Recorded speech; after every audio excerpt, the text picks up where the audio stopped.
Sat Sri Akal. Today we are with a senior British Sikh citizen, Sardar Surjit Singh Uppal, and we are here to know about, to learn about his journey from a place called Noor Mahal, where he was born near Jalandhar, to Kenya and then to the UK. He's living here, he's been living here in this country for the past 65 years or so, and it has been an incredible journey. Thank you so much, sir, for joining us and sparing your time to tell us about your experiences. Can we walk? Yeah, sure. Yeah.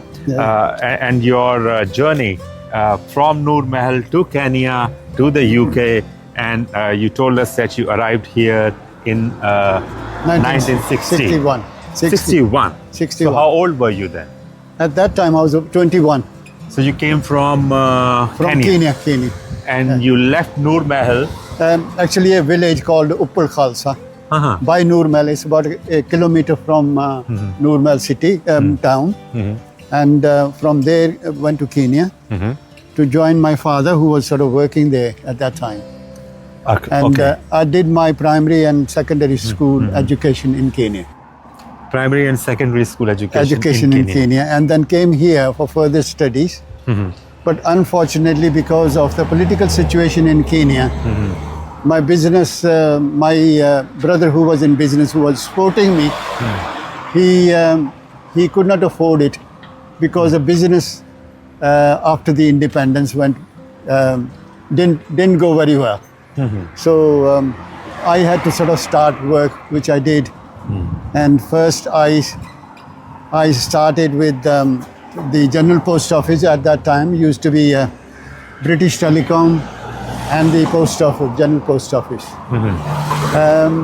As originally, because I had a little bit of knowledge of electrics, I went there and I was engaged by somebody, a army officer, ex-army officer from India, who actually took, I think he took a pity on me because I was wearing a turban, a white turban, and that was really a strange thing in those days, especially in Birmingham at that time. So you had come to Birmingham? I had come to Birmingham because we had a relative. My mother sort of told me, go and see so-and-so, gave me the address. I came here and I stayed with them for a couple of weeks. Then I, through British Council, used to go to the British Council, which is a place used to be for students, and then got my own room and flat, and that's how it started.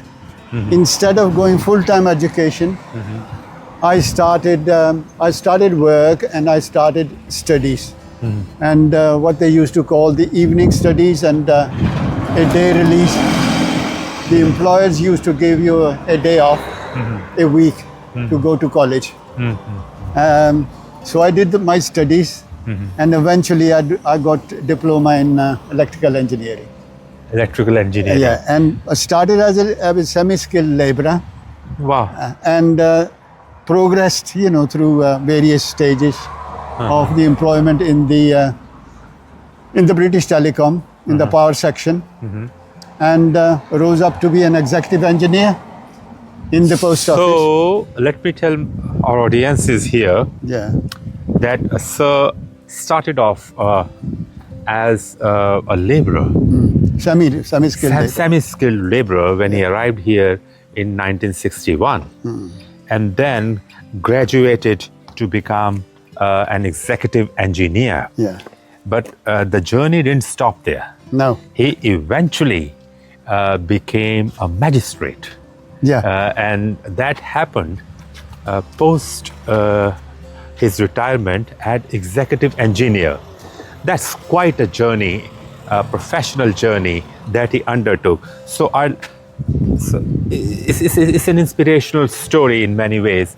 So this is what we'd now like to hear from Sardar Surjit Singh Uppal, how he progressed from being a semi-skilled laborer to eventually as a magistrate. How did it happen? Yeah, well, these are two separate things. Huh. My employment with the British Telecom was an employment, paid employment. But magistracy is a part of a voluntary work, social work. They give you training, and you sit as a bench of three people on a bench to decide basic criminal cases, not the serious one like the murder and the rape and attempted murder and that sort of thing. These are two separate things. Because when I was working for when I was fully employed, I used to do voluntary work, which is like interpretation for the police and interpretation for the courts. Interpret, because majority of our people at that time couldn't speak English. So I was, and one of the colleagues once sort of suggested I should apply to be a magistrate. I was interviewed and they accepted me. And this is a lay magistrate here in UK, which has full authority. They have got full authority. They can. You would hear cases? You would hear the normal, civil cases and criminal cases. But your sentencing power is 6 months to 2 years. Okay, so cases where the maximum punishment or the maximum sentencing is between 6 and 2 years. Yeah. And if it's a serious case, then it goes to what we call it.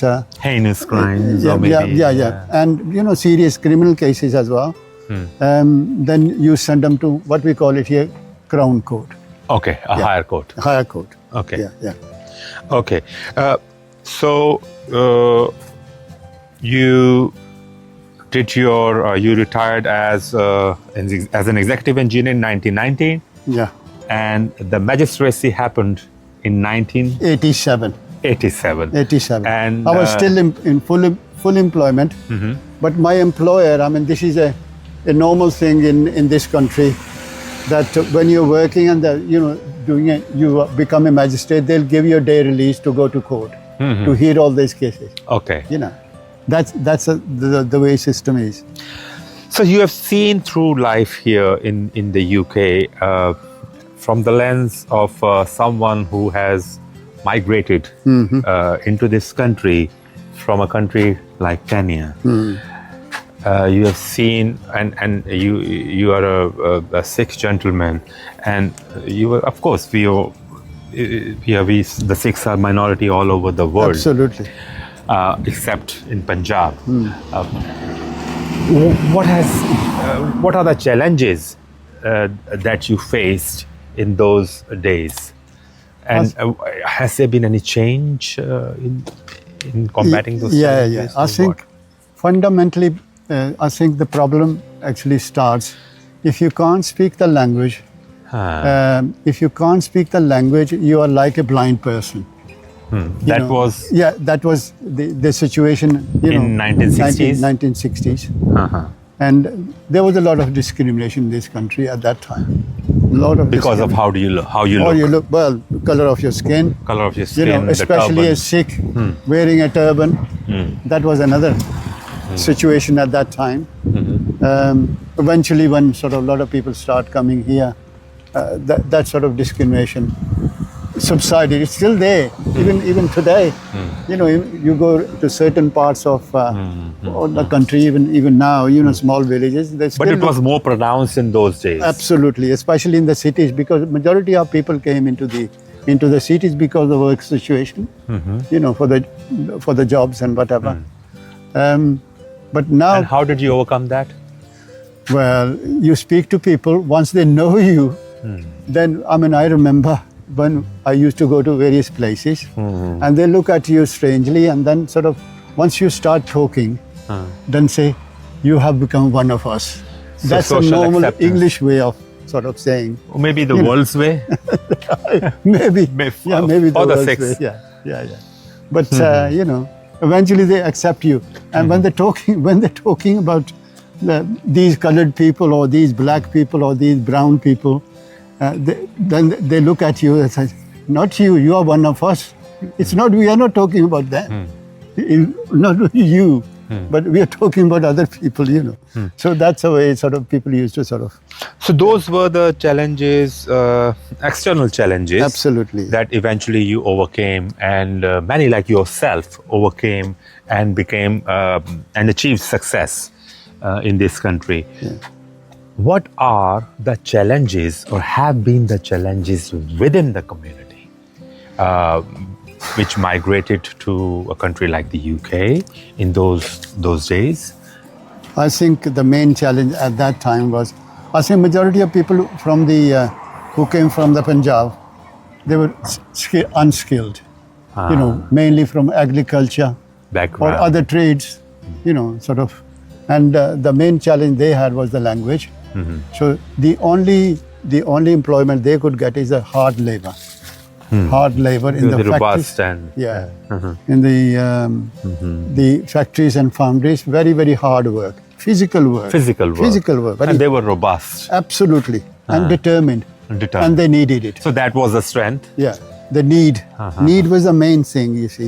People come from the background and people are sort of, they come from a poor background and they have to establish.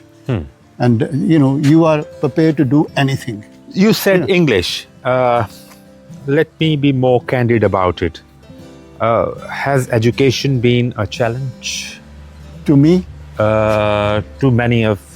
I think that is a challenge. Even today, I still see people, although they've been here years and years, they are still sort of, they haven't sort of really integrated and sort of learned the language. But the kids are doing very well. The present the kids, generation, or maybe the second or third generation. No, second, even the third generation, they are doing extremely well. I used to see as a magistrate, our barristers, our solicitors, who represent, quite a lot of our kids. And that was it. So it took a generation. It took a generation. Absolutely. It was, so the success you see today of the Sikhs in the United Kingdom is primarily isn't something which happened overnight. No. An entire generation of effort has gone into it, from being semi-skilled to acquiring skills and to acquiring quality education. Is that so? Absolutely. But there's one handicap which I've observed today, even today, is that the parents who came, my generation who came, who couldn't speak English and sort of worked in the factories and foundries, they actually indirectly, not consciously, indirectly neglected the kids. That communication problem was always there, because the main purpose there was just a job, and some people would probably work for 12 hours and just go home and sort of eat, have their meals and whatever, go to bed, and in the morning go to factories and foundries. So the family life wasn't there. And the bond between the parents and the children wasn't there. And now, is it still, has the gap been filled? No, the gap is still in the sense, people are much more, this is one of the problems which I see in the Gurdwara as well, because parents are neglected. You have been involved, you spoke about Gurdwara. Okay, so one thing is there that those gaps still persist in some way or the other between parents. But I do think that certain gaps are even there in Punjab and India or any other country where, one generation, and which is what we call generational gaps. So they are universal in nature. But how are they different in the Sikh community? The difference here is, how shall I put it? The problem people sort of have is because they can't communicate. They are not sort of on the same wavelength, if you see what I mean. The kids sometimes feel they feel ashamed. The parents haven't got the cultural background they have now. This is one of the problems, and because the kids are professional, like barristers and accountants and so on.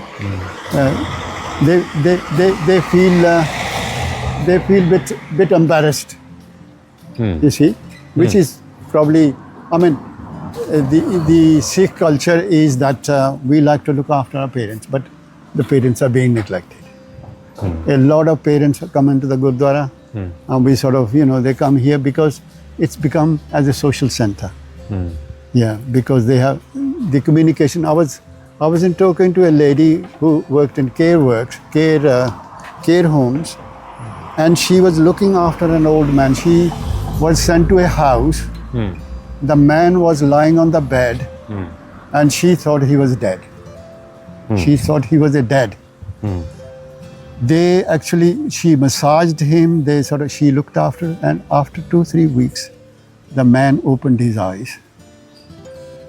She fed him, and after 2-3 days, he realized.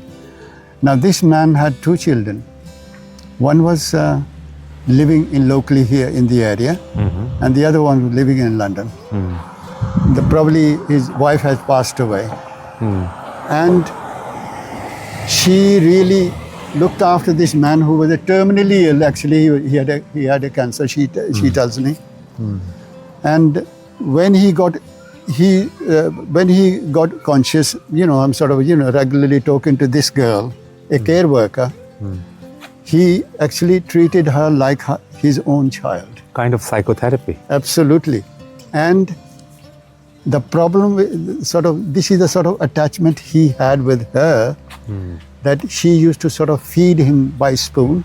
And once the daughter came into daughter came to visit her father, and she wanted to feed her father. Daughter wanted to feed the father. But father said, no, I want her to feed me. That sort of attachment. So you can see the problem what we have. You see, the children are so detached.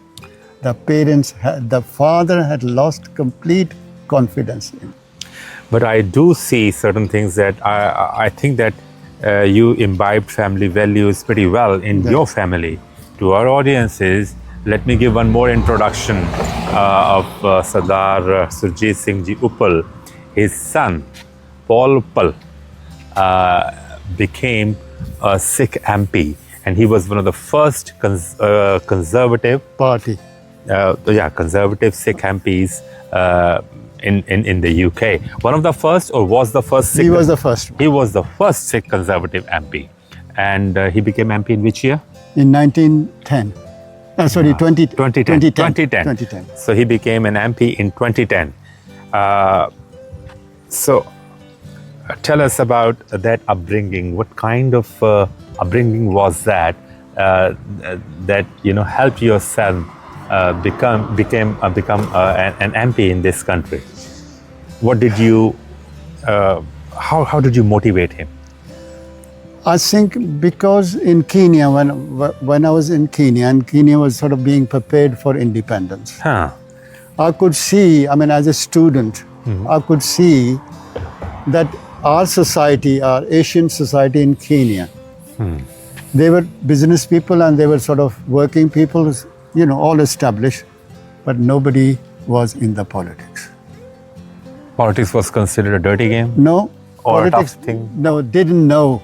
What politics is. Okay. So I have always been interested in politics.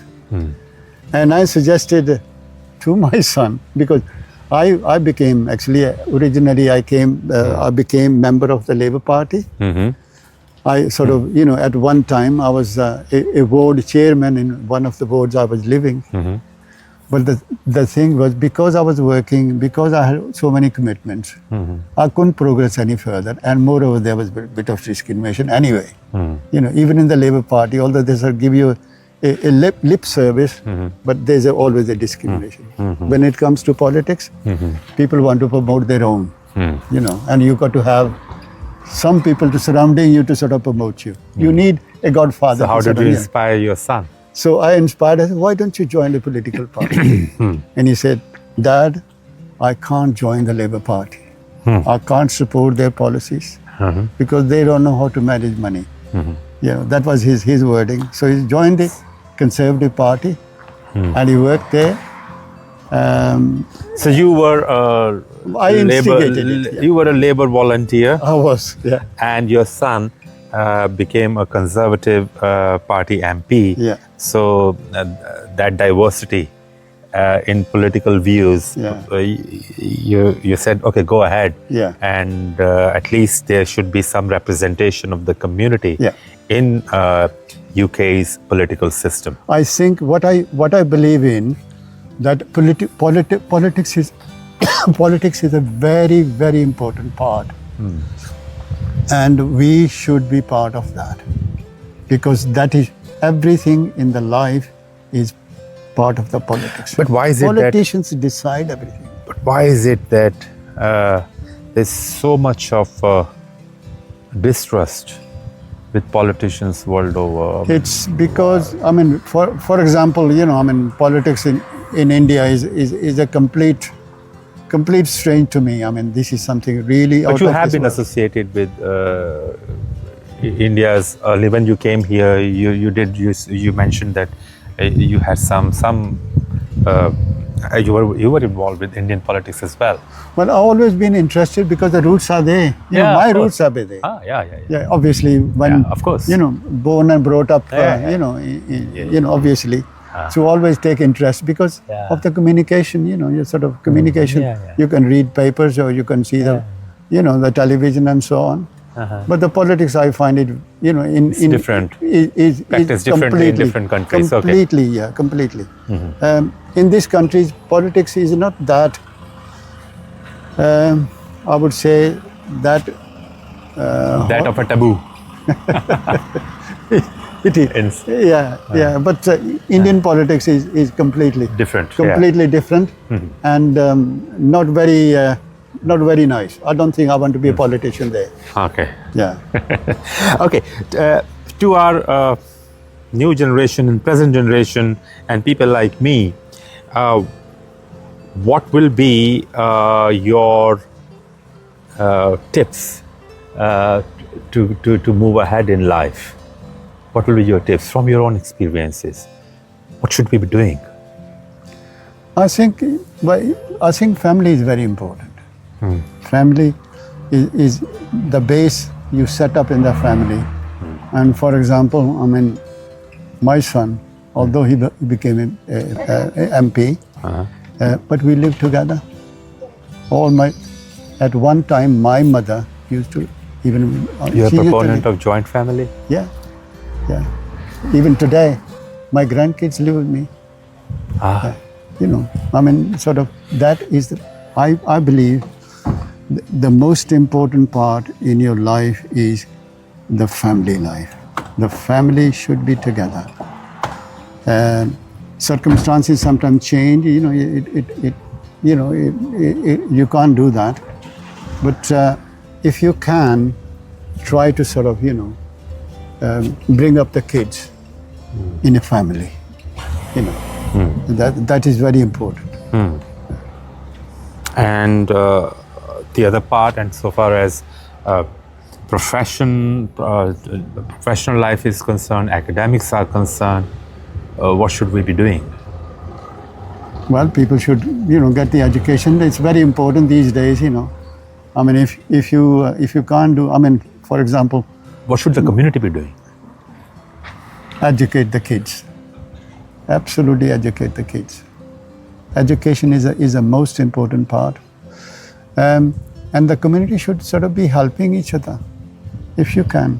Guru Nanak saying, kirit karo, do an honest day's work. Vand shako, share, and Vaheguru, Naam Japo, Vaheguru. This is the fundamentals of every family. Absolutely. And at the community level education. Absolutely. So. And I believe, I mean, I'm doing the seva here in the Gurdwara. Yeah. And I believe Gurdwara should be in the forefront, because a lot of public come and a lot of donation come into the Gurdwara. Instead of sort of spending all the money in sort of improving and keeping the money in the bank. They should be spending on the community. For example, at the moment we got a problem in this society here. We got a dementia problem. We got domestic violence problem, because we like to hide these things. We don't want to highlight that we've got a problem. Because I used to see it in the magistrate's code, domestic violence, and then what else? Alcohol. Alcohol is a problem in the Sikh community. It's a fundamental And I was talking to somebody, and I said, why do we have it? He said, the situation in the Sikh community is, the older generation, they like to have a drink. And when they go well off, really well off, then they probably put a little bar in the house. And the kids are growing up, and they see father and grandfather drinking up. They follow the same example. And that always goes, I hear it. Percolates down from generation to generation. Absolutely, it's an example. You're setting an example as a grandparent and a parent to the kids, that if you can drink, they'll drink. Alcohol is a problem if it's not consumed properly, educationally. It's a real problem in our community. And how do you foresee the future? I know there is no one blanket statement. I understand that we can't make any blanket statement here. But I think I'm very optimistic. Still optimistic. It's going to be brilliant. Our kids are doing very well. But the only thing is, they should always remember where they come from. That is the family values. Family values. Religious values. And abstaining from drinks. Drinks and and looking after the parents. The parents is because I keep on saying, because that is the fundamental. Because these days kids say, parents say, I brought you up and this, that, or the other, and the kids say, I didn't ask for it. And that's not the answer. The parents have got a fundamental understanding that. So there is a lot of responsibility. Lot of scope. Absolutely. To strengthen the family bonds. Yeah, family is a fundament. Family is the fundament. To me, everything starts from the family. Thank you so much, sir. Your words are golden, and we hope that a lot of our audience they'll derive a lot of inspiration and motivation, and we'll work together for a better future. Thank you so much. Sat Sri Akal. Thank you, Sat Sri Akal.